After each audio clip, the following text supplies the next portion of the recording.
नमस्कार मित्रांनो, काजल रेसिपीमध्ये आपले सर्वांचे स्वागत आहे। आज आपण बनवणार आहोत पनीर मसाला। यासाठी आपल्याला इथे लागणार आहेत 250 ग्रॅम पनीर। सुरुवातीला आपल्याला पनीर हे फ्राय करून घ्यायचे आहे।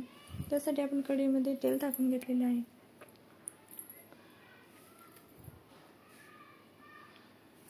यासाठी आपल्याला इथे लागणार आहेत 1 चमचा हळद, लाल मिरची पावडर, मीठ आणि गरम मसाला। हे आपल्याला योग्य प्रकारे परतून घ्यायचे आहे।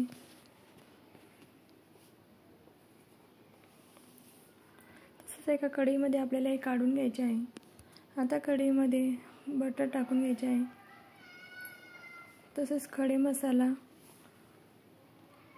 टाकून घेऊन हे परतून घ्यायचे आहे। लसूण, अद्रक,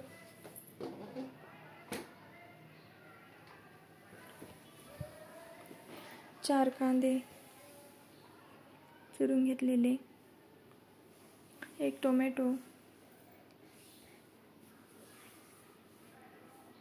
लालसर येईपर्यंत आपल्याला हे परतून घ्यायचे आहे। तसंच मिक्सरमधून यांची पेस्ट करून घ्यायची आहे। कढईमध्ये तेल गरम झाल्यानंतर आपल्याला ही पेस्ट कढईमध्ये टाकून घ्यायची आहे व ही कांदा, टोमॅटो, लसूण, अद्रकची पेस्ट आपल्याला तेल सुटेपर्यंत चांगली परतून घ्यायची आहे। आता या पेस्टमध्ये आपल्याला 2 चमचे धने पावडर, 2 चमचे लाल तिखट, 1 चमचा गरम मसाला व 2 चमचे पनीर मसाला टाकून घ्यायचा आहे।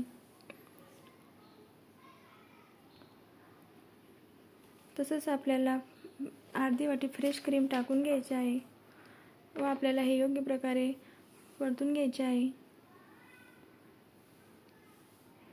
आता कढईवर थोडे झाकण ठेवून आपल्याला हे थोडे परतून घ्यायचे आहे। तसेच आता हे फ्राय केलेले पनीर आपल्याला या मसाल्यात सोडून द्यायचे आहे।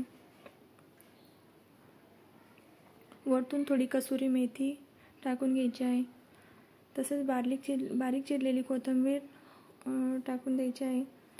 चवीनुसार मीठ टाकायचे आहे। हे चांगल्या प्रकारे मिक्स करून घ्यायचे आहे।